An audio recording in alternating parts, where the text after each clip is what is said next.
What's up, everybody? Happy Tuesday. Hope all you're having a great day so far. Getting into this episode of GH, I felt like, honestly, I felt like Sasha and Brando were so out of place in this episode because you literally got a lot of different moving parts in this episode in just this one episode. I feel like they kind of threw them in here today. Like they really did. I was like, okay, what was the point of them being in this episode? But I guess. They had their ultrasound appointment or whatever. They didn't want to know the sex of the baby. I kind of understand it. Some people don't want to know. Some people do want to know. I respect it. Thank God Gladys was not there. Thank the good Lord. Trust me, you don't need that kind of negativity and stress at an ultrasound. They looked all happy and stuff, but something tells me that their happiness ain't gonna last. I don't know. I just get a vibe. One of them probably gonna bite the dust. I don't know what it is, but something telling me somebody ain't gonna make it. Like I don't know which one, but something telling me that happiness for these two are not a lasting effect here. So they might want to get used to that happiness. So anyway, Sam of course was skeptical about that phone call that she got from Drew. So of course Dante wants to run a trace on it and find out who made that phone call or whatever. Of course, his people ain't probably gonna turn up. They ain't gonna turn up shit. Um, I understand at first why Sam was skeptical, but then I started thinking, and I'm like, Sam, you've been in Port Charles for 18 years now. 18 years. Almost 20 years, almost 2 decades you've been in this town. Why are you surprised? I'm confused. Why are you surprised that people are popping up from the dead? Why are you shocked? Jason was gone for 5 years and he popped back up. Just like clockwork. Helena, Lord knows she done popped up so many times. Oh, Lord have mercy. Like, I don't get why Sam is just surprised by this. I'm like, for one, they never found Drew's body in that plane crash. Never found it. So why is she? I don't get her. I'm like, Sam, nothing in that town should shock you anymore. I'm just saying, after damn near 20 years, I would be expecting somebody to pop up. If somebody allegedly got shot or blown up in a car or a plane, after a year, I would be expecting you to hobble your ass through. I would expect nothing less. Zombie Nation all around that bitch. I wouldn't expect nothing less than that town. rumor has it, rumor has it, Victor Cassadine is alive. That's what I'm hearing. That they got some, Charles, the guy from The Nanny, and he used to play Shane Douglas. I'm hearing that he's popping in as the new Victor, and he's the one allegedly holding Drew. That's what I'm hearing. That's the rumor. That's a rumor. I don't know how true that is, but I wouldn't be shocked.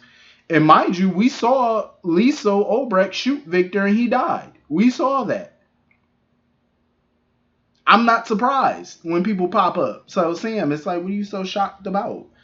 Um, and then of course we see Drew, played by Cameron Matheson, because the phone call got dropped or whatever. And Sam was like, yeah, that was Drew's voice, but she feels like anybody could have, done that. You know what I'm saying? That could have been Peter, or it could have been somebody who's trying to back her off from finding out who shot Hayden. Which is true. I'm not gonna lie, I don't blame her for being skeptical. But Sam, you heard his voice though. I'm like, you have to know something ain't right. Investigate. And we all know she's going to do that. And I'm pretty sure Drew is going to be hoping his lucky stars that she does investigate and ask the right questions. So somebody done caught Drew ass and the phone done went dead. They done pushed him back in his little cell. I said, damn, Drew looking rough, bro. I said, damn. I wonder who holding him though. And for what? Like, what do anybody want with him? Please tell me y'all not trying to turn him back into y'all soldier boy again. I hope not. I had enough of that shit the first time. So anyway, moving on from that, Jax, I'm tired of Jax. I'm getting sick of him. I'm tired of people saying, oh, he has the right to be concerned. Did I ever not say that he doesn't have the right to be concerned about his daughter? I've said that like a million times. Like, pay attention. Yes, he has the right to be concerned about his daughter. A, your daughter is grown. She's 18. B, he needs to. You've been around since 1996, I believe. Jax has been around. You should know how the mob works by now, or some type of. You should have some knowledge of the inner workings of the mafia. And I know some people are gonna say, well, when Drew was Jason, he walked away from the mob. Yes, he did walk away from the mob at that time. But you want to know how he was able to do that? Because he had the protection of the Corinthos organization. Sonny wasn't gonna let anybody do anything to him. And that's what happens when you walk away. Walking away is not always so easy. It's really not. Remember when Sonny was going to retire from the mob 4 years ago, but he changed his mind. He was at a Five Families meeting, and he asked the Novaks and the other family members for protection. He was going to split up his territories, but he needed protection. Duh, you can't leave the mob unless really you got some type of protection on you. Because you had so many territories, so many enemies. Now that you no longer are in the mafia, you have no guards anymore. Unless you're paying out of pocket for them or something, you have no guards. You have nobody to protect you in the mafia unless you get protection from the other families, the stronger families. It's not easy. That's what I'm saying. Like, Jax makes it seem like it's cut and dry. And Carly can't just walk away. She went to the meeting and announced that she was the acting head of the Corinthos organization. You're a part of it now. It's not easy. Jax really, you would think he would know the inner workings by now. But I'm like, sir, it's not that simple. Like, whether you like it or not, no matter what happens, Jocelyn is in danger. And what he needs to realize is, if Jason and Carly and Sonny and all these other, people in the Corinthos organization were not a part of the mafia, they left, you're going to get somebody 10 times worse in there. That's what you don't want. Because you're going to get somebody that's crazy, like an Anthony Zaccara or somebody, or Cyrus Renault, who don't give a damn about family. They don't give a damn about your child. Your child could get shot by a stray bullet. Don't get me wrong. I'm not dismissing Jax's concerns. I'm not dismissing it by far. But I'm just saying he needs to be a little bit more realistic about this. Him going to Carly's and recording her was dumb. And then he claiming, oh, I wasn't going to send it to the cops. I wasn't going to send you to prison. Yeah, okay. I wouldn't trust you. But basically, he wanted to hold that over her so he could blackmail her and to see what she would have chose. Like, if he blackmailed her with that recording and said, I won't go to the police unless you quit the mob. He wanted to see what she was going to say, what her choice was going to be, the mob or Jocelyn. It's not that cut and dry. Jax thinks that everything is so black and white. It's really not. It is not black and white. And that's the thing. Jax is such a hypocritical ass. And I like Jax to an extent. But he has done a lot of shit over the years.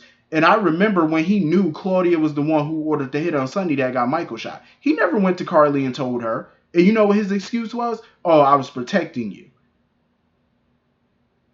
So that was your choice. You could have told your wife about that. But you chose not to. So he makes it seem like for him everything's a gray area. But when it's somebody else, it's supposed to be black and white. You know what I'm saying? You're supposed to just make an easy choice. You didn't make an easy choice. You didn't make an easy choice. You made a choice that benefited you, benefited your brother. Because you knew Carly was going to be pissed off, because if she would have found out that Jerry was a part of that, she would have left your ass. And that's what happened temporarily. She kicked him out. And what about the time they were going through the custody battle? He paid the damn mediator so he can win custody. Like, bruh, don't come up in here with your hypocritical shit. Try and act like you're the better parent, because you're not. Your brother was running around terrorizing Port Charles for years, and you covered for his ass numerous times. He covered for Jerry. Need I say more? Like, come on, Jax. You're not perfect either. Relax. And trust me, this is coming from somebody who has a very love-hate relationship with Carly. So I'm just saying, like, I see both sides of the coin. I see her side, I see his side. Y'all not going to come to a mediation on this. You're not going to come to something good on this one. It's like, it is what it is. She's doing the best she can to protect your daughter. No promises are ever going to be guaranteed here. You can't guarantee, you can't promise and say, hey, I'm going to keep you safe. That's not guaranteed. Sonny and Jason have been using that shit for years. All you can do is try. That's it. So, of course, Carly basically let him know, like, whatever friendship we had, whatever bond we had, that shit is broke. It's done. And Jax didn't really care at that moment. He was like, look, this ain't about you. He was like, this ain't about me. This ain't about us. It ain't about your ass. It's about my daughter. So, of course, he goes slamming out. So when Jason came in, she had to let Jason know about it. And Jason was like, okay, well, he recorded y'all conversation. What the hell did you say? That's all Jason was worried about. He was like, did you say anything incriminating that he could use? Carly doesn't remember what she doesn't remember verbatim what she said. So, of course, Jason had to go on to, Spinelli. He had to call Spinelli up like, yo, I need you to wipe that phone clean. Like, he wants Spinelli to hack into Jackson's phone, delete that recording. I was like, damn, yo, and now I see why the Novaks wanted Spinelli, because that's an ace up your sleeve. You need a Spinelli in your life, like you do. When you got some shit popping, you need to call him or Brick and be like, listen, I need this done ASAP, like ASAP. And they could easily go into somebody's phone remotely and just delete your shit. I was like, I love shit like that. Oh, I love that. So now, with the shit that's going on at Windermere right now, Carly can't even go with Jason to the Five Family meeting. He got to go by himself and go take care of that himself.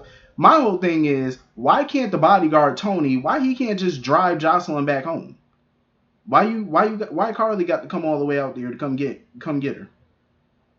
I'm confused by that. Like, what type of employees do y'all have? Because if that was my employee, Tony. See, this is why I need Helena back, because Helena wouldn't tolerate incompetence like this. I've seen Helena kill her guards for less. Helena murdered her damn bodyguards for less shit, for less incompetence. Like, let that have been Helena, and she get a phone call, yeah, I need you to come pick up Spencer or whatever. Mind you, you're the guard, you're the one who brought the kids there. You know what I'm saying? Like, if you got to call me for that, you are a done deal. And we all know in Helena's world, done deal doesn't mean you're fired, you get a severance package. No. No. Helena didn't tolerate that incompetence. Carly shouldn't either. In my personal opinion. Carly needs to shut that down. Like, Tony need to be reprimanded. Take that girl home. You brought her there, take her home. So anyway, speaking of Windermere, so all that shit that's going down, Laura and Kevin show up or whatever because they know that Nicholas is behind all this foolishness. They were hoping that Nicholas didn't go this far to, spook his son. And mind you, that's what they're pissed off about, because they were like, number one, it's not just that you terrorize your own son, but the fact is you terrorize other kids too. You know what I'm saying? There was more than one person that felt scared. Those kids were scared. They didn't know what they were dealing with or who they were dealing with. And then he pretended to stab Spencer and stuff. I honestly, now looking at it, Spencer, I think, was going to confess because that's what Nicholas wanted him to do. He wanted him to own up to the stalking. But I think Spencer was only going to confess to the gallery's shenanigans. Remember, he set that booby trap at the gallery. That we know he did. And I think he was going to cop to that. But he chose not to. He chose to be quiet about that. So now it's pretty clear that Spencer's not the stalker. He did set the booby trap at the gallery. That he did do. But all that other stuff, the teddy bear with Ryan's voice, all that other shit that happened to Ava, the cockroach, all that stuff, I'm starting to believe, I don't think he did all of that. I don't think he did it. All that other stuff that happened to her, I don't believe that was Spencer. And Laura was pissed off, but I don't know why Laura's surprised either, because, your son he's a Cassadine. Nicholas has always been known as the good Cassadine, but we also know that Nicholas also had those underlining traits to be dark when he wanted to be, or when he felt he needed to be. So we knew that was always in him, so I don't know why Laura's so shocked. I'm like, yeah, your son is, he comes from a crazy family. So sometimes he too has crazy tendencies. And, that's what Helena always wanted for him, to dive into those Cassadine traits and be the Cassadine she always wanted him to be. So I definitely feel like Nicholas and Spencer's relationship is not going to be the same after this. It's not. It's going to be some foolishness. So anyway, moving on from that. I really do like Ava and Portia's friendship. I do. I could definitely see them being good friends. My thing about Portia is, though, she did apologize to Ava for her behavior when she first met Ava, because she was definitely on the defense when she first met Ava. Honestly, I can't totally blame Portia for that, because Ava's past reputation precedes her. So I can't blame Portia for feeling the way she felt in the beginning, but after getting to know Ava, she has a different perspective on her. And, she like her now and stuff, and she's happy that Ava's there for Trina. She can be another sounding board for her. Because, it takes a village to deal with kids. It does. And that's why Ava was speaking from experience with Portia, because she doesn't want, that's what she was trying to tell Nicholas too. What happened between Ava and Kiki, she does not want for any other parent and their child, including Nicholas and Spencer. She did not want that. I think that whole experience with Kiki changed her. It really did. It made her have a whole different outlook on things. And, that's why she wanted to be sure that Spencer was a stalker before Nicholas did anything. Same thing with Portia. She just doesn't want to see Portia and Trina go through what her and Kiki did. Because it's always going to haunt Ava forever that her and Kiki never made peace before Kiki died. And now she got this stalker that she has to worry about, and that damn female nurse running around eavesdropping on conversations. And when Ava went to the parking garage, her damn car was on fire. And next to the car was Kiki's ID badge, her hospital ID badge. And Ava was adamant to Portia that she buried that badge with Kiki. I said, what the hell is going on around here? Like, who is this damn stalker? Who is this girl? Like, this nurse or pretend nurse or whatever the hell she is. Like, she was running around grinning and stuff. I said, who is this girl? Like, does she really work for Ryan? I mean, Ava could have other enemies, though. Because we don't know what Ava was doing 20 years ago. So it's like, she could have enemies from the 90s, from the 80s. We don't know. You could have enemies from anywhere. It's probably not Ryan. Maybe not. But I wouldn't put nothing past Ryan. He's sneaky. And once he has an obsession with somebody, it goes deep. And, Ava called Nicholas and let him know that somebody set fire to her car, and it couldn't have been Spencer because he was at the party. So it couldn't have been him. So I'm like, now we got another mystery here. Like, well, not another mystery, but a new player maybe. Like, what the hell is going on? I'm intrigued by this. I am. Because if it ain't Spencer, if it ain't Ryan, who the hell is it? Like, we need to get on the ball with this. So anyway, that was pretty much the whole episode. Hit the comment section. Let me know what y'all thought about it. I will see you all later. Have a great day. Peace.